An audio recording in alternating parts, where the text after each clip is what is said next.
ಕರವೇ ಕಾರ್ಯಕರ್ತರು ಇವತ್ತು ಬೆಂಗಳೂರಿನಾದ್ಯಂತ ಹೋರಾಟವನ್ನು ಮಾಡ್ತಾ ಇದ್ದಾರೆ. ಯಾಕಂದ್ರೆ ಕನ್ನಡ ಕಡ್ಡಾಯ ಆಗಬೇಕು, ಪ್ರತಿಯೊಬ್ಬರು ಕೂಡ ಸರ್ಕಾರದ ಆದೇಶವನ್ನ ಪಾಲಿಸಬೇಕು ಅಂತ ಹೇಳಿ ಸಾದಹಳ್ಳಿಯಿಂದ ಬರ್ತಾ ಇದ್ದ ಕಾರ್ಯಕರ್ತರನ್ನ ವಶಕ್ಕೆ ಪಡೆಯಲಾಗಿದೆ.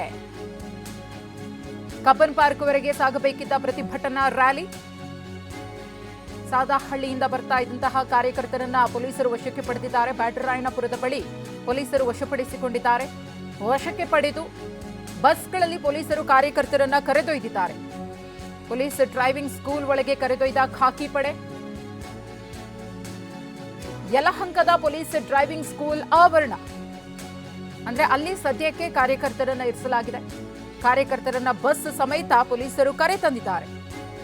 ಸುಮಾರು 10ಕ್ಕೂ ಹೆಚ್ಚು ಬಸ್ಗಳು ಡ್ರೈವಿಂಗ್ ಸ್ಕೂಲ್ ಆವರಣಕ್ಕೆ ಆಗಮಿಸಿವೆ. ಅಂದ್ರೆ ಇವತ್ತು ಬೆಂಗಳೂರಿನ ಬೇರೆ ಬೇರೆ ಕಡೆಗಳಲ್ಲಿ ಪ್ರತಿಭಟನೆ ನಡೀತಲ್ಲ, ಆ ಪ್ರತಿಭಟನೆಯಲ್ಲಿ ಭಾಗಿಯಾದವರನ್ನ ವಶಪಡಿಸಿಕೊಂಡಿದ್ದಾರೆ ಪೊಲೀಸರು. ಅವರೆಲ್ಲರನ್ನ ಕೂಡ ಕರೆ ತಂದಿದ್ದಾರೆ.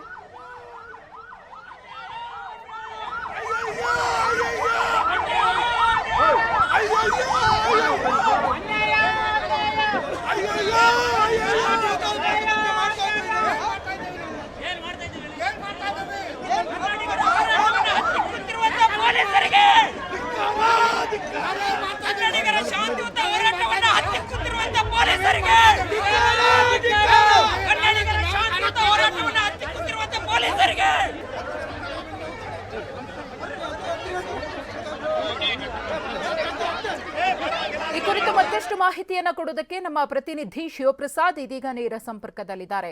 ಶಿವಪ್ರಸಾದ್, ಇವತ್ತು ನೋಡ್ತಾ ಇದ್ದೀವಿ ಕರವೇ ಕಾರ್ಯಕರ್ತರ ಪ್ರತಿಭಟನೆಯ ಸ್ವರೂಪ ಎಷ್ಟು ತೀವ್ರತೆಯನ್ನ ಪಡ್ಕೊಂಡಿದೆ ಅಂತ ಹೇಳಿ, ತಾವಿರುವಂತಹ ಜಾಗದಲ್ಲಿ ಸದ್ಯದ ಪರಿಸ್ಥಿತಿ ಹೇಗಿದೆ ಅಂತ?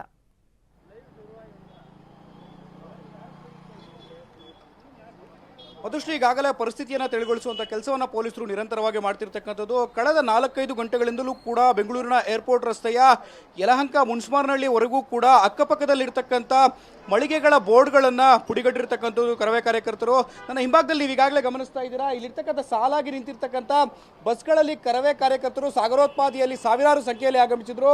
ನಿಜಕ್ಕೂ ಕೂಡ ಪೊಲೀಸರ ವೈಫಲ್ಯ ಕಂಡು ಬಂದಿರತಕ್ಕಂಥದ್ದು ಟಿವಿ9 ದೃಶ್ಯಾವಳಿಗಳಲ್ಲಿ ನೀವು ಸ್ಪಷ್ಟವಾಗಿ ಗಮನಿಸಬಹುದಾಗಿದೆ. ಸಾವಿರಾರು ಸಂಖ್ಯೆಯಲ್ಲಿ ಕರವೇ ಕಾರ್ಯಕರ್ತರು ಕನ್ನಡ ನಾಮಫಲಕಗಳನ್ನು ಅಳವಡಿಸದೇ ಇರತಕ್ಕಂಥ ಶಾಪ್ಗಳಿಗೆ, ಮಾಲ್ಗಳಿಗೆ, ಶೋರೂಮ್ಗಳಿಗೆ ನುಗ್ಗಿ ಅಲ್ಲಿರ್ತಕ್ಕಂಥ ಬೋರ್ಡ್ಗಳನ್ನು ಪುಡಿಗಟ್ಟುವಂಥ ಕೆಲಸವನ್ನು ಮಾಡ್ತಿರ್ತಕ್ಕಂಥದ್ದು. ಸಾಲು ಸಾಲಾಗಿ ಸಾದಹಳ್ಳಿ ಗೇಟ್ನಿಂದ ಯಲಹಂಕದ ಹುಣಸುಮಾರ್ನಹಳ್ಳಿವರೆಗೂ ಕೂಡ ಸಾವಿರಾರು ಸಂಖ್ಯೆಯಲ್ಲಿ ಆಗಮಿಸಿರುವಂತಹ ಕರವೇ ಕಾರ್ಯಕರ್ತರು ತಾಳ್ಮೆಯನ್ನು ಕಳೆದುಕೊಂಡಿದ್ರು.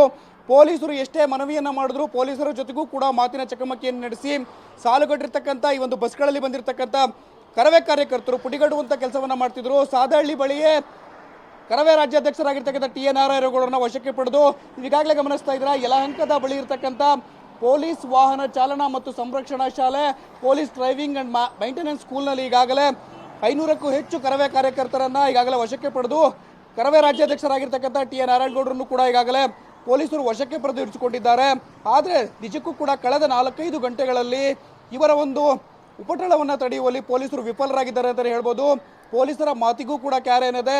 ರಾಷ್ಟ್ರೀಯ ಹೆದ್ದಾರಿ 7ರ ಅಕ್ಕಪಕ್ಕದಲ್ಲಿರ್ತಕ್ಕಂಥ ಶೋರೂಮ್ಗಳನ್ನು, ಶಾಪ್ಗಳನ್ನು, ಇಂಗ್ಲಿಷ್ ಬೋರ್ಡ್ಗಳನ್ನು, ಆಸ್ಪತ್ರೆಯನ್ನು ಬಿಡದಂತೆ ಕರವೇ ಕಾರ್ಯಕರ್ತರು ಪುಡಿಗಟ್ಟಿರ್ತಕ್ಕಂಥದ್ದು.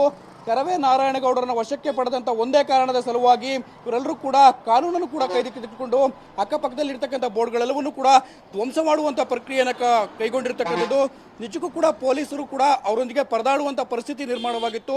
ಪರಿಸ್ಥಿತಿಯನ್ನು ಹತೋಟಿಗೆ ತೆಗೆದುಕೊಳ್ಳಲು ಪೊಲೀಸರು ಕೂಡ ಅರಸಾಹಸವನ್ನು ಪಟ್ಟರು. ಮಧುಶ್ರೀ, ಒಟ್ಟಾರೆಯಾಗಿ ಈಗಾಗಲೇ ಪರಿಸ್ಥಿತಿ ತಿಳಿಗೊಂಡಿರ್ತಕ್ಕಂಥದ್ದು. ಖುದ್ದು ಬೆಂಗಳೂರಿನ ಹೆಚ್ಚುವರಿ ಪೊಲೀಸರಾಗಿರ್ತಕ್ಕಂಥ ರಮಣ್ ಗುಪ್ತರ್ ಅವರು ಫೀಲ್ಡ್ಗಿಳಿದಿದ್ರು. ಅವರು ಕೂಡ ಪೊಲೀಸರೊಂದಿಗೆ ಕರವೇ ಕಾರ್ಯಕರ್ತರನ್ನ ಮನವೊಲಿಸುವಂಥ ಪ್ರಯತ್ನವನ್ನು ಕೂಡ ಕೈಗೊಂಡ್ರು.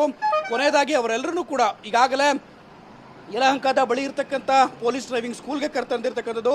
ಅವರೆಲ್ಲರೂ ಕೂಡ ಈಗಾಗಲೇ ಪೊಲೀಸರು ವಶಕ್ಕೆ ಪಡೆದಿದ್ದಾರೆ. ಮಧುಶ್ರೀ, ಧನ್ಯವಾದ ತಮ್ಮ ಮಾಹಿತಿಗಾಗಿ ಶಿವಪ್ರಸಾದ್.